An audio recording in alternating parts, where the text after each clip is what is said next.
a todo momento da nossa vida, a física vai estar lá presente. Então, é por isso que, de uma certa forma, é interessante a gente estudá-la e não simplesmente reduzirmos somente a meras fórmulas matemáticas, porque ela também, a física também, ela é filosofia.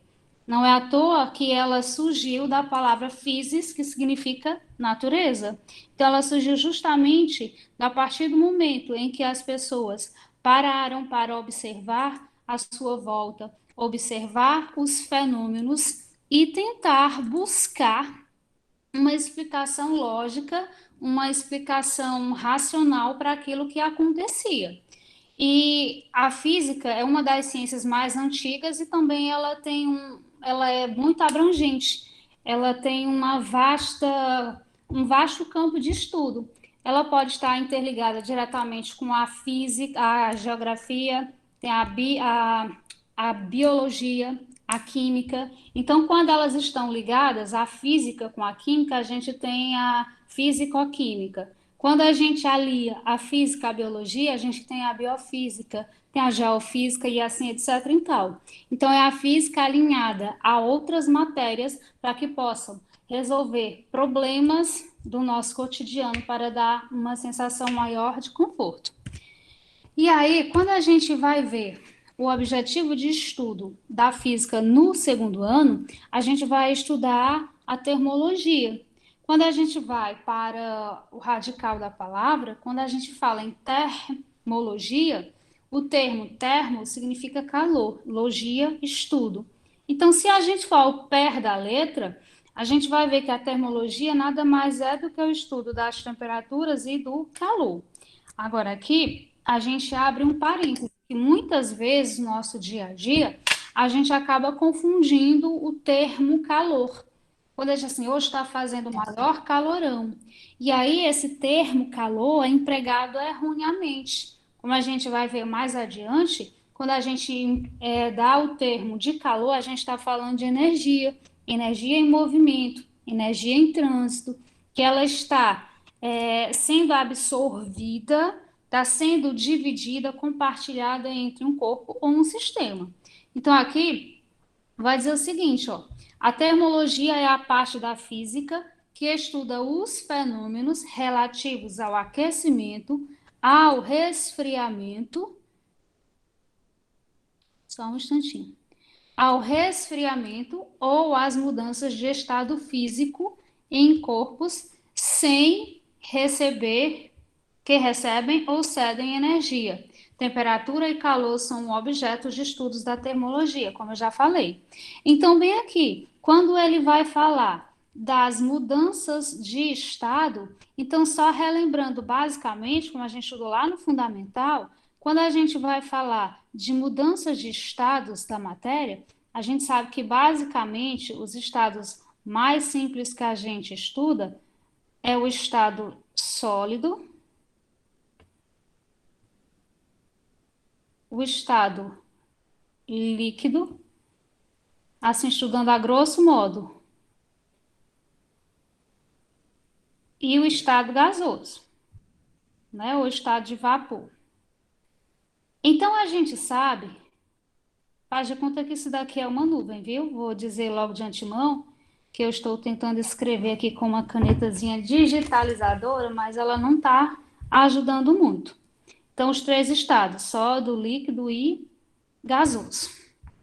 Então, o que vai fazer com que uma substância esteja em um determinado estado para que ela passe para o outro, vai ser fazer logo a diferença de temperatura. Como assim? Pegar um exemplo bem simples. Se por acaso você tiver um pedaço de gelo, uma pedrinha de gelo, um cubinho de gelo que você tirou lá do congelador. Lá no congelador, digamos que ele esteja a 0 graus Celsius. 0 graus Celsius. Aí você tirou lá do congelador, deixou ele do lado de fora. Ele vai começar a absorver calor do meio ambiente.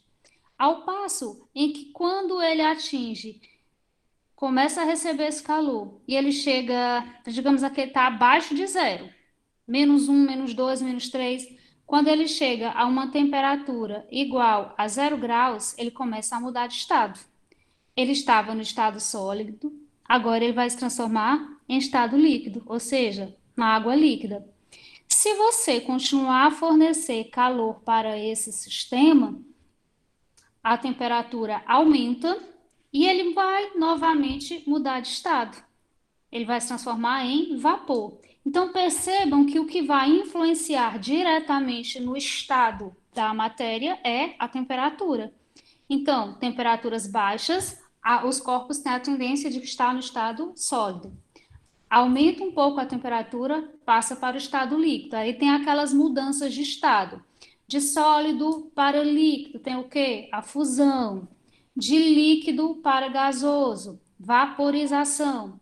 E se for o processo inverso, se a substância ou o corpo estiver numa temperatura mais elevada e ela for um gás, se ela perder calor, está perdendo calor, menos calor, o que vai acontecer? Ela vai resfriar. Quando ela vai resfriando, isso implica dizer que é porque ela está perdendo calor para as suas vizinhanças. Por exemplo, a água da chuva. O vapor se encontra lá nas nuvens, quando acha uma área de baixa pressão, aí a temperatura começa a baixar um pouquinho, ela perde calor, ela vai se condensar. Se condensa nas formas de gotinhas ou gotículas de água, que é a chuva que nós conhecemos. Aí aqui, o que é que acontece? A água está no estado líquido. Coloco ela no congelador. O que é que vai acontecer? Ela vai continuar perdendo calor. Continua perdendo calor e ela passa para o estado sólido. Aqui a gente tem condensação, solidificação, tá certo? É só relembrando isso. Agora a gente vai dar alguns conceitos básicos. Ó, a temperatura é uma grandeza física que está associada ao estado de movimento ou de agitação das moléculas. Eu quero que vocês gravem bem essas duas palavrinhas que eu gravei, que eu grifei aqui, ó. Movimento e agitação.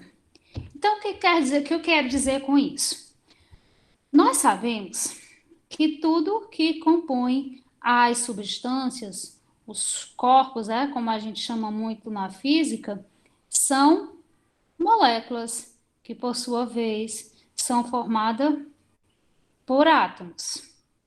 E aí, todo o nosso corpo, ele tem milhões, bilhões, trilhões, centilhões de partículazinhas, que são as moléculas.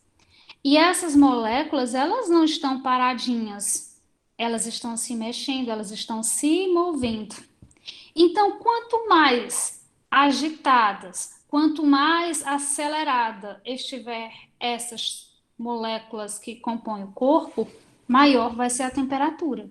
Então, aqui a gente vai ver moléculas muito agitadas, altas temperaturas. Molécula pouco agitada, baixas temperaturas.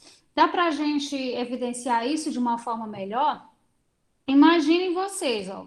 Vamos lembrar quando a gente coloca água no fogo, tira a água da torneira em temperatura ambiente, normalmente aqui na Serra entre 25 e 28 graus Celsius.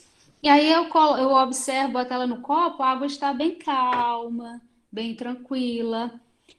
Por quê? Porque ela está numa temperatura mais baixa. Se eu colocá-la no fogo para aquecer, o que é que eu vou observar? Vou começar já algumas bolhas começando a se movimentar. E quanto mais a água aquece, mais agitada ficam essas bolhas, na verdade?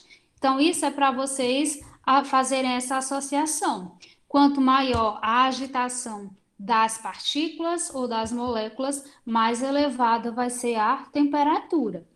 Isso a gente percebe também no nosso dia a dia. Por exemplo, você está praticando alguma atividade física. Quanto mais intenso é a sua atividade, mais você não sente o corpo assim com adrenalina maior e mais você sente o corpo mais aquecido. Por quê? Porque as moléculas do seu corpo estão agitadas. Então a gente tem essa sensação de que realmente o corpo está mais quente. E realmente ela está um pouco mais quente, ok? Então, aqui a gente vai ver essa associação. Altas temperaturas, vocês vão perceber que as moléculas bem loucas, bem oscilando, bem agitadas. Enquanto que aqui do outro lado, as moléculas estão quase paradas, quase inertes. Isso não significa dizer que elas estão totalmente paradas, porque existe uma coisa na física que a gente chama de zero absoluto, ou escala zero absoluto, que é justamente isso, é quando as moléculas de um corpo elas ficam totalmente paradas, estagnadas. Isso acontece a que temperatura, professora? Isso só vai acontecer a menos 273, desculpa, tá horrível de escrever, menos 273 graus Celsius. Isso é possível? Sim, é bem possível. É aqui aonde é utilizada a técnica da criogenias, ou seja, é congelar embriões, congelar corpos em baixas temperaturas. Por exemplo, a técnica que se utiliza hoje em dia para congelar os ovos, por acá, assim, quando as mulheres, a gente sabe que o período de reprodução da mulher, ela tem um prazo determinado. Então, hoje, com a tecnologia, né, a mulher vai sair, vai trabalhar, então, cada dia mais as mulheres estão deixando para ter filho mais tarde. E aí a gente sabe que depois dos 36 por aí já é um pouco mais complicado de ter filho, porque os óvulos vão diminuindo com o passar do tempo. Então, uma das práticas usadas em laboratório é retirar o óvulo da mulher, congelar, botar lá em baixíssimas temperaturas, para quando futuramente ela queira engravidar, ela vai lá, pega o óvulo, manda inseminar, e aí o óvulo vai estar saudável e estar jovem. Então, essa é uma técnica muito utilizada no nosso dia a dia. Estamos falando de temperatura, de agitação, mas o que, que a gente utiliza para medir esta agitação? A gente utiliza o termômetro. Então, a gente tem vários tipos de termômetro. Temos o termômetro clínico, que é esse que a gente utiliza para verificar a pressão das pessoas, que ele está graduado entre 30 e 40 e poucos graus, porque o nosso corpo não oscila tanto de temperatura. Por proteção própria do nosso corpo, a temperatura interna é entre 36 e 36,6 graus. Temos o termômetro de lâmina bimetálica, termômetro de gás e o termômetro de rua. Vamos ver cada um deles aqui. Ó. Então, esse daqui é o termômetro, um dos termômetros mais utilizados, que é esse que a gente verifica constantemente para ver se está com febre, alguma coisa do tipo. Aí vocês irão ver aqui, ó, na graduação. Esse daqui está graduado entre 35 e 42. Isso por quê? Porque dificilmente nosso corpo vai resistir à temperatura internamente menor do que 35 graus. E muito difícil também resistir a temperaturas acima de 42 graus. Então, só para vocês terem, para a gente saber, a temperatura mais agradável que o nosso corpo pode suportar é essa daqui, beirando entre 38, aí 38 já está com febre, até 36. Até esse prazozinho aqui, esse intervalo, o corpo consegue responder sem grandes danos. Agora, se a temperatura do corpo começar a baixar muito, aí a gente vai ter algumas complicações, tipo parada respiratória, os músculos começam a atrofiar. E quando aumenta muito a temperatura do corpo, quando a gente está com febre, aí começa logo a perceber, além dos calafrios, percebe-se que a pessoa começa a delirar, sentir fortes dores de cabeça. Em alguns casos, a pessoa pode colocar sangue pelo nariz, pela boca, por quê? Porque os vasos sanguíneos eles começam a a se dilatar e se romper. Então, por isso que é muito complicado, muito perigoso você estar com uma febre muito grande, pode dar convulsão e a pessoa pode acabar morrendo, tá certo? Então, se o corpo está em temperaturas muito baixas, é hipotermia. Se está muito alto, é hiper, tá certo? Aí aqui os outros tipos de termômetro. Esse é o termômetro bimetálico, normalmente ele é colocado dentro dos freezers, dentro das câmaras frigoríficas. Esse daqui é o termômetro de gás, que ele é muito utilizado em laboratórios que trabalham a baixas temperaturas. Esse daqui é os termômetros de rua, que ficam para verificar a temperatura ambiente e vai medir a temperatura do ar que está circulando à nossa volta. Falando aqui agora em equilíbrio térmico. O que seria este equilíbrio térmico? Bem, gente, quando nós falamos em equilíbrio, nós vamos imaginar logo uma coisa equiparada à outra, em igualdade. É isso que quer dizer equilíbrio. Equilíbrio significa igualdade. Igualdade de quê? Já que a gente está falando que é equilíbrio térmico, então vai ser igualdade entre temperaturas, ou seja, são duas temperaturas igualadas. Temperatura 1 vai ser igual a temperatura 2. Como assim? Vamos ver o que é que diz aqui a definição, ó. Todo corpo, sempre que possível, tende a ir espontaneamente para o mesmo estado. Portanto, o enunciado diz o seguinte: dois ou mais sistemas físicos estão em equilíbrio térmico entre si quando duas temperaturas são iguais, foi o que eu acabei de dizer. Então, ó, uma situação mais pedagógica para vocês compreenderem. Ó, situaçãozinha básica. Ó. Nesse inverno aqui agora, aí digamos que a gente tem aqui o Joãozinho e a Mariazinha. Aí tá um baita frio. Digamos que o Joãozinho venha aqui, ele foi para a casa da namorada dele, aí o bichinho veio na chuva, tá sentindo um frio de doer no osso, e a Mariazinha tá bem agasalhadinha lá dentro da casa dela, tá bem quentinha.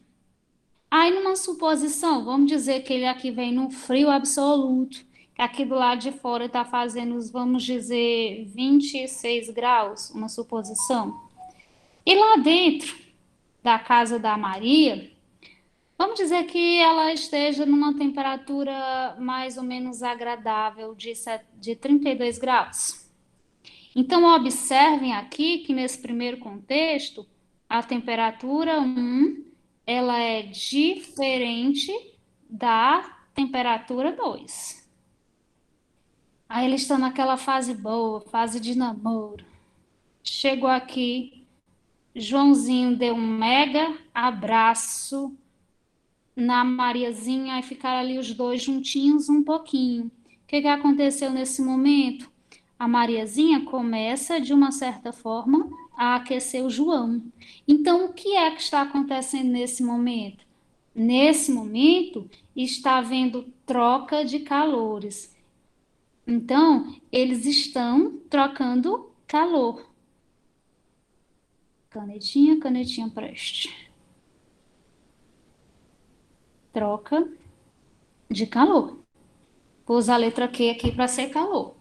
Então, o que que acontece? A Maria dá calor para o João e o João recebe calor. Vai chegar um certo momento em que, basicamente, a Maria, como perdeu mais calor, ela vai ficar numa temperatura menor do que 32. E o João ganhou calor, então, automaticamente, ele vai ficar numa temperatura maior do que 26. Vamos dizer que houve um certo momento em que a temperatura do João, que antes era de 26, passou a ser 29, hipoteticamente, porque ele ganhou calor da Maria. E como a Maria perdeu calor, tinha 32, vamos dizer que hipoteticamente ela também ficou agora com 29. Então, observe que agora nessa segunda situação, a temperatura um está igual à temperatura 2. Vocês observaram isso? Então, nesse momento aqui, aonde as temperaturas ficam iguais, é onde acontece o equilíbrio térmico. Ou seja, recapitulando, equilíbrio térmico é quando eu tenho dois corpos ou dois sistemas diferentes e eles estão em temperaturas diferentes, mas por algum motivo eles começam a trocar energia, eles começam a trocar calor.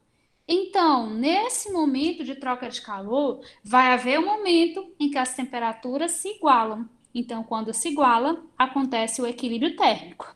Ficou claro? Sim ou não? Clara como água. Perfeito. Então, adiante.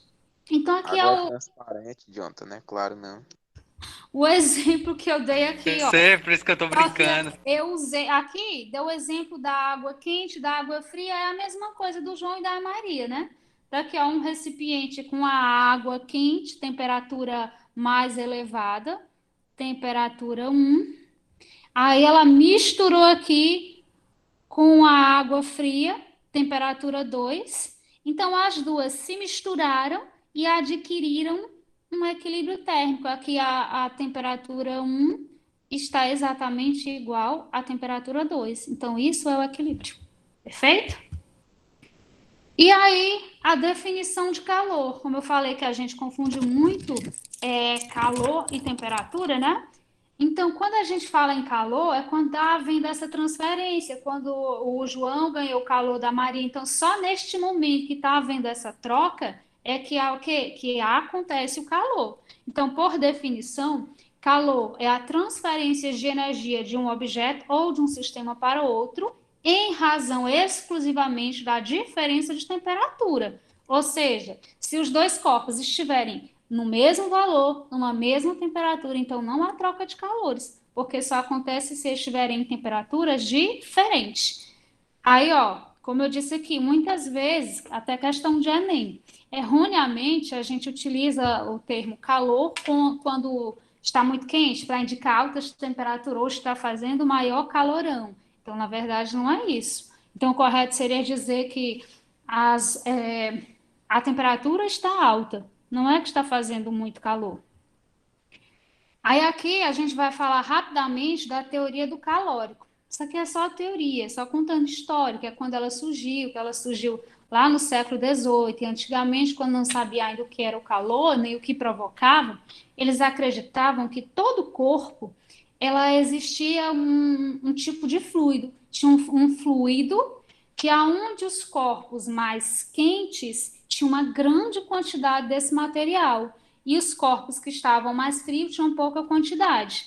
Mas aí essa teoria começou a cair por terra quando eles observaram que, por exemplo, ó, minha mão está aqui na mesma temperatura, digamos 36, mas se eu começar a esfregar uma na outra, a mesma quantidade, hipoteticamente, de calor que tem aqui, não tem aqui, então, como é que quando eu esfregava aqui as duas, começava a aquecer? Então, foi aí que esta teoria começou a cair por terra, porque a gente sabe que o atrito também provoca aquecimento, porque no momento que eu vou atritando, eu vou agitando a energia das partículas que compõem a minha mão. E aí, como a gente está falando em calor, em calor, em calor, precisava-se de uma unidade para se medir esta energia. E aí, aonde surgiu uma unidade chamada Joule, ou Joule, como alguns chamam. Então, o Joule é a unidade que a gente utiliza para medir calor de acordo com o Sistema Internacional de Unidade, o SI. Professor, o que é SI? Desde lá do primeiro ano, que vocês já devem ter escutado falar, e teve as videoaulas, que houve um tempo que foi preciso criar uma conferência para estabelecer um padrão de medida para as coisas. Como, por exemplo, se eu for comprar uma terra, antes era muito complicado, porque cada pessoa tinha a sua própria medida, media nas braças, aí cada um tinha um braço maior do que o outro. Aí imagine eu, uma pessoa pequenininha com 1,5 m, imagine outra aí com 2 metros de altura, é lógico que o braço dele vai ser muito maior. Então haveria essas mudanças, essas discordâncias de medida. Então foi preciso criar um sistema onde escolher uma unidade para medir cada unidade. Então, para medir calor, medimos em joule. Porém, no cotidiano, a gente costuma utilizar uma outra unidade mais conhecida no nosso dia a dia, que é a caloria. E normalmente a gente utiliza muito falar na caloria quando a gente está fazendo aquele regime, né, que é perder uns quilinhos, aí só fica prestando atenção quantas calorias você está comendo num pedaço de pão, um pedaço de bolo, etc. e tal. Então, quando a gente vai fazer esta comparação, dizer que um corpo tem uma caloria bem aqui, quer dizer que ela tem 4,8 em energia na unidade de joule. Então, ou seja, uma caloria é igual a 4,8 joules. E aqui também vai falar dos prefixos. Vai falar de quilocaloria. O que é um quilocaloria? Se lembrar, quilo é 1.000. Então, 1 quilocal é igual a 1.000 calorias, que é igual a 10 elevado a 3. Aí também, gente, costuma utilizar outra unidade, isso daqui utilizam muito em alimento. Caloria com Czão grandão, C maiúsculo. Então, muitas vezes, nos alimentos, eles utilizam esse Czão grandão aí, que também significa 1.000 calorias pequenininhas. Um cal com esse Czão significa 1.000 calorias minúsculas. E aí, você está falando em caloria, caloria, caloria, mas o que quer dizer isso? Vamos aqui para o que diz a definição. Ó, de acordo com a nossa definição do que é caloria, ele vai dizer o seguinte, ó, caloria é a quantidade de calor que 1 grama de água pura deve receber sob pressão normal para que a sua temperatura seja elevada de 4,5 para 15,5 graus Celsius. Professora, que definição é essa? Pelo amor de Deus, traduza. Gente, falando a linguagem mais clara, caloria nada mais é do que a quantidade de energia que você precisa receber ou então perder para fazer o seu corpo aumentar 1 grau ou então para fazer o seu corpo diminuir 1 grau Celsius. Como assim? Veja bem, vou dar um exemplo prático no nosso dia a dia. Para a gente perder calorias e emagrecer e tirar aquelas gorduras localizadas que a gente precisa se exercitar. Quanto mais a gente se exercita, mais a gente perde caloria. E como é que eu sei que eu estou perdendo caloria? Eu sinto meu corpo agitado, eu começo a transpirar. Então, quando eu estou transpirando, suando muito, eu estou perdendo caloria. E a forma que o nosso corpo encontra de perder caloria é quando ele começa a aquecer. Então, ele começa a aquecer, que é para tentar equilibrar as coisas lá dentro. Então, caloria é isso. Quanto mais calorias eu perco, quanto mais exercícios eu pratico, mais calorias eu perco. E mais gorduras localizadas também nós perdemos. Processos de propagação do calor. Tá. O calor, como forma de energia, ele pode sair de um corpo para o outro. Mas como é que isso acontece? Então, tem 3 caminhos, 3 formas disto acontecer. Ele pode acontecer, essa mudança de calor de um sistema para o outro, ou por condução, esse é o primeiro método. Pode acontecer por convecção, segundo método, ou pode acontecer ainda por irradiação, que é o terceiro método, ou pode ainda acontecer na junção de um método com o outro. Os 2 ou os 3 acontecendo ao mesmo tempo. Então, o primeiro método que a gente vai observar é o método que a gente chama de condução térmica. O que é a condução térmica? A condução térmica nada mais é do que quando você tem aqui um corpício e que o calor começa a se propagar, a energia começa a se propagar através da interação entre elas. Como assim? Então, imaginem aqui esta barrinha.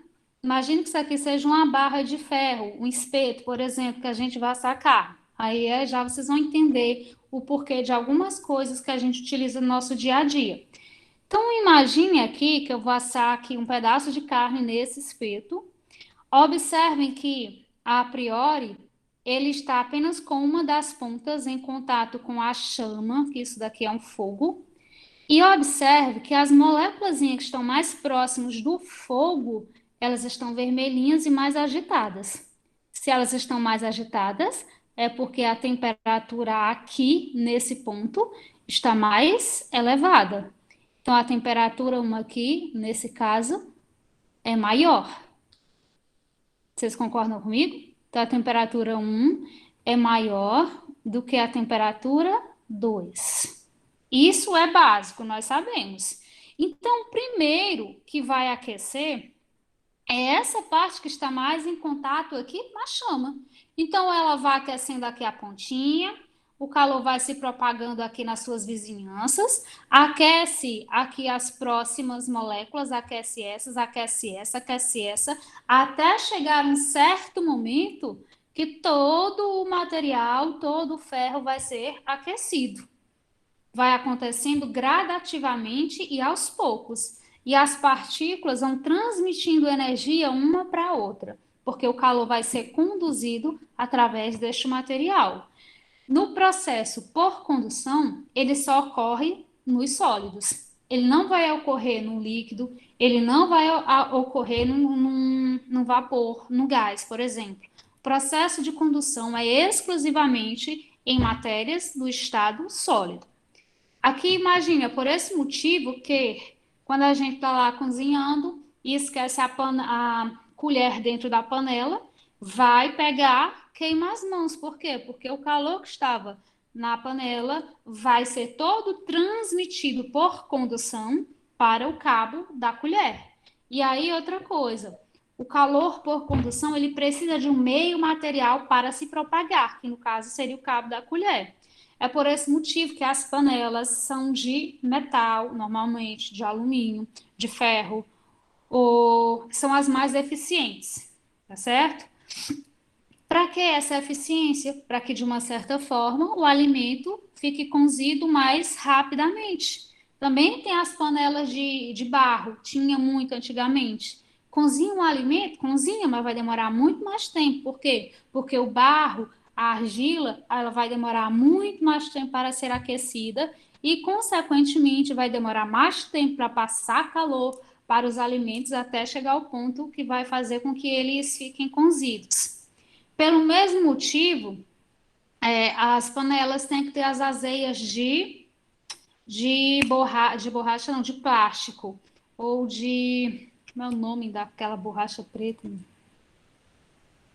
De ebonite. Pronto, a ebonite é uma borracha mais resistente, que é justamente por isso. A parte metálica conduz o calor, mas para proteger que a gente não se queime, tem que ser alguma coisa que não conduza tão eficientemente o calor, que seja um isolante térmico. Aí aqui a gente tem condutores e isolante térmico, bem no que eu estava dizendo. Olha, os condutores térmicos são os materiais nos quais o processo de condução do calor é grande, é acentuado. Isso acontece de forma rápida. Um exemplo disso são os metais. Aí onde é que a gente utiliza o processo de condução, além da cozinha que a gente está dizendo? Também no ferro de passar. Você vai passar a roupa, o calor que está contido ali no ferro vai ser transmitido à roupa e, de uma certa forma, ela vai sendo passada. Os isolantes térmicos são os materiais nos quais ocorre pouca ou nenhuma transmissão de calor. Por exemplo, a madeira, o isopor, a água, a própria água é um isolante térmico. Aqui eu faço um parênteses. Percebam, qual é a função do isolante? É impedir ou minimizar as trocas de calor com o meio ambiente. Então, aqui, ó, eu não vou fazer propaganda de bebida alcoólica, porque eu nem posso, né? Mas eu só dizer o seguinte, ó, uma garrafa de cerveja, normalmente,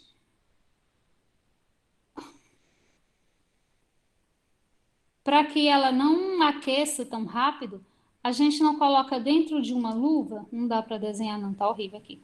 A gente coloca dentro de uma luva. Aquela luva, ela é feita de isopor, justamente para isso.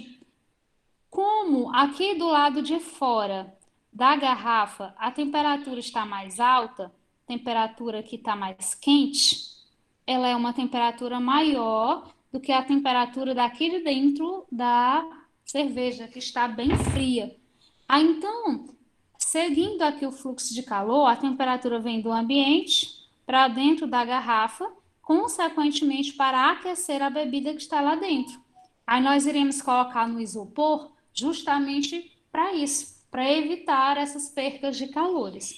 Antigamente, quando não tinha geladeira, e principalmente as pessoas assim de baixo poder aquisitivo, né, que não podia comprar uma, eles utilizavam também, gente, para conservar alimentos, a banha do porco. Por exemplo, compravam muita carne para que não estragasse, eles mergulhavam na banha do porco para conservar o alimento. Outras coisas que queriam manter a baixas temperaturas, eles enrolavam numa espécie de serragem de pó de madeira, ou pode enrolar em vários jornais para quê? Para impedir com que haja trocas de calores. Segundo processo é a convecção térmica. A convecção térmica é um processo de propagação ou de troca de calor que vai acontecer em líquidos e gases, tá certo? Então, nesse momento, vai haver essa mudança devido ao quê? Devido à mudança de densidade. Como diz aqui, ó, a transferência de energia por convecção só vai ocorrer em materiais líquidos e gases, como eu já disse, e vai ocorrer em ciclos, que são chamados de correntes de convecção, ou seja, o fluido, o ar ou a água mais quente tende a subir e o mais frio tende a descer. Então aqui, ó, aqui a gente tem diversas aplicações no nosso dia a dia. Os exemplos mais corriqueiros aqui é a água fervendo, que a gente percebe as bolhas subindo e descendo. O que que acontece aqui, ó?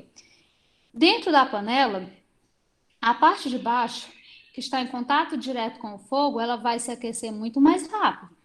Quando ela se aquecer mais rapidamente, ela transfere o calor para a água que está aqui à sua vizinhança, à sua volta. Então, consequentemente, a água daqui de baixo aquece mais rápido e ganha mais energia. As moléculas com mais energias diminuem a densidade. Quando diminui a densidade, ela sobe. Quando ela sobe numa corrente ascendente subindo, ela abre um espaço aqui embaixo. E esse espaço vai ser ocupado pela água que está mais fria, que veio lá da superfície. E a gente diz assim, esse processo é muito bobo. Gente, mas esse processo é de extrema importância para a climatização do ambiente. É esse processo, por exemplo, que é responsável pelas mudanças de brisa. Quando a gente está perto da praia, sente o vento vindo da praia, sente o vento vindo em direção oposta, tudo isso vai implicar em quê? Nas correntes ascendentes e descendentes de convecção. A água do mar também vai fazer esse processo. Quando esquenta mais uma parte da água do mar, fica assim, fica sempre em ciclos. A água mais quente sobe, a água mais fria desce. Então, isso daí é que formam as correntes marítimas. Outra aplicação também nas geladeiras. As geladeiras mais clássicas, mais tradicionais, o congelador ainda é colocado na porta, na parte de cima da geladeira. Isso para quê? Para facilitar as correntes de convecção. Não é por acaso, não. Não foi só porque, vamos botar bem aqui, não. Tem um motivo, tem um porquê. Por quê? O congelador, ele vai estar mais frio na parte de cima. O ar mais frio, ele fica mais pesado, ou seja, mais denso. Então, o ar sai do congelador e vai para a parte de baixo. Quando ele vai para a parte de baixo, ele vai refrigerando os alimentos e empurrando o calor, o ar mais quente, para a parte de cima do congelador. Aí vai sempre fazendo esses ciclos. Ar quente sobe, ar frio desce. Quente sobe, frio desce. Quente sobe, frio desce. Aí fica fazendo este ciclo. Pelo mesmo motivo, são colocados ar-condicionado na parte de cima das residências. E se for em lugar muito frio, tipo Rio Grande do Sul, Campos do Jordão, que lá eles não precisam de ar-condicionado, e sim de aquecedores, né? Então, o aquecedor é colocado na parte de baixo, que é para aquecer o ar e o ar subir e se espalhar por toda a casa. Por esse mesmo motivo, às vezes também utilizamos os exaustores, que são dispositivos que são colocados no telhado da casa. Aí, quando o ar quente sobe, ele faz ele girar e ele coloca ar frio para dentro de casa. É uma forma de ventilação. Aí, voltando aqui na geladeira, uma das coisas também, né, que a nossa mãe sempre diz: menino, fecha essa geladeira, senão a energia vai vir muito cara. Porque toda vez que você ficar abrindo a geladeira, entra ar quente lá para cima. Obrigatoriamente vai fazer o motor trabalhar mais, vai ter que esfriar ainda mais os alimentos e tudo isso requer um consumo de energia. Aí aqui são as mudanças de vento diurno e noturno na costa do litoral, como eu já disse. Então, ó, durante o dia, vamos entender aqui a mudança de vento e de brisa. Durante o dia, o que está acontecendo? Todo o sol, ele emite radiação solar, que a gente vai ver daqui a pouco, e calor.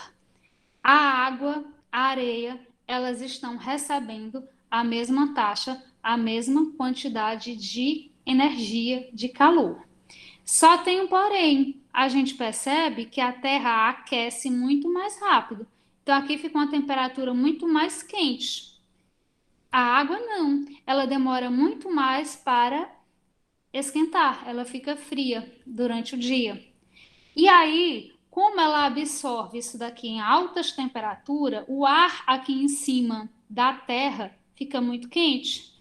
Então, o ar quente vai subir e o ar frio vai descer e o vento vai soprar em direção à Terra. Quando for à noite, aí vai acontecer o contrário. A água está mais morninha do que a areia está fria e a água morna. Então a água é que começa a liberar o calor. Ela começa a liberar o calor vai subir e o vento vai se direcionar em direção ao continente. Então vai acontecer esta inversão. E por último, a gente vai falar da irradiação térmica. A irradiação térmica é aquele processo de propagação de calor em que a energia térmica se propaga sobre a forma de ondas eletromagnéticas. A energia chega até o indivíduo por um tipo de radiação que se propaga tanto na matéria como no vácuo. O que foi que você disse aqui? Então, nesse caso aqui, na radiação, ela não precisa de um meio para viajar. Ela se propaga além do espaço, como, por exemplo, a luz do Sol que chega até a Terra. Ela vem numa forma de ondas eletromagnéticas, consegue atravessar o espaço sideral e chegar até a gente. Então, aqui, ó, vamos ver o seguinte, ó, a energia do Sol viaja através desse vácuo que eu falei, vai aquecer o planeta, transmite energia e radiação térmica para a gente, aí tudo vai ser aquecido. Então, é aqui aonde vai acontecer o que a gente chama de efeito estufa, que é o que vale lembrar para vocês que o efeito estufa, gente, ele não é por si só um efeito danoso, não. Ele é um efeito também indispensável para a vida humana. Agora, o que acontece é que ele está de forma descontrolada. Devido ao quê? Devido à nossa ação humana. Por a gente emitir grande quantidade de poluentes na camada de ozônio, na atmosfera. E aí tudo isso vai formando como se fosse um espelho. Quando a radiação chega até a Terra, ela bate na Terra, a Terra absorve uma parte, quando tenta mandar de volta para o espaço, não consegue, fica retido. Aí cada vez mais a temperatura do planeta vai aumentando, vai subindo, aí vai causando seca em umas partes do globo terrestre, enchentes em outras partes. Então tudo isso daí é o efeito estufa. Mas é um efeito extremamente necessário, porque se não fosse esse efeito, a gente morreria, não resistiria. Nós não resistiríamos porque durante o dia iria aquecer muito e durante a noite iria gelar demais. E aí a gente não iria suportar as baixas proteção. Então, esse efeito é devido à camada de ozônio, que é como se fosse assim uma espécie de chocador, um berçalhozinho, que vai fazer com que a gente esteja numa temperatura mais ou menos amena, para que não tenha tantas mudanças bruscas de temperatura para que a gente sinta, tá bom? Então aqui, ó, só para concluir, é o que eu disse, ó, o efeito estufa. A radiação solar vem, bate na Terra, aí as radiações cósmicas do tipo A, do tipo B, tipo C, infravermelho, todo o calor vem, bate e não consegue mais voltar. Vem e fica preso. Aí fica como se fosse um espelho refletindo. Todo mundo já sabe quando a gente pega um espelho que foca uma certa luz, concentra ainda mais e fica muito mais quente. Então é isso que está acontecendo com a Terra. E com base nisso, as calotas polares estão degelando cada vez mais rápido. E aí o cenário para que até 2030, 2040 não é o melhor possível se a gente não fizer algo para frear esse efeito.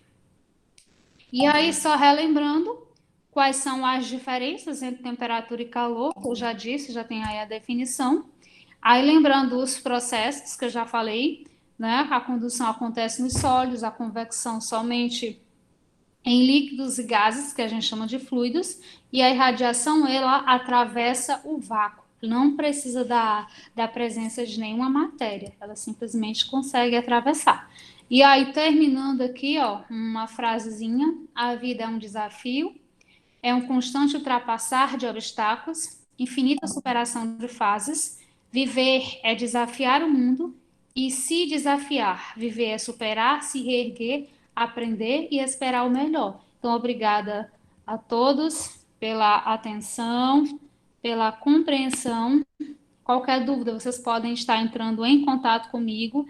Eu acho que ainda não estou nos grupos de WhatsApp de vocês. Eu pedi para que eu possa entrar, para eu estar enviando esse material da aula.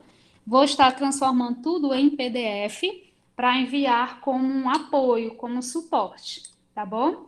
Então, qualquer dúvida, vocês podem estar entrando em contato comigo. Eu agora tenho que sair para ir para outra turma. Vocês têm alguma dúvida, alguma pergunta, alguma coisa do tipo?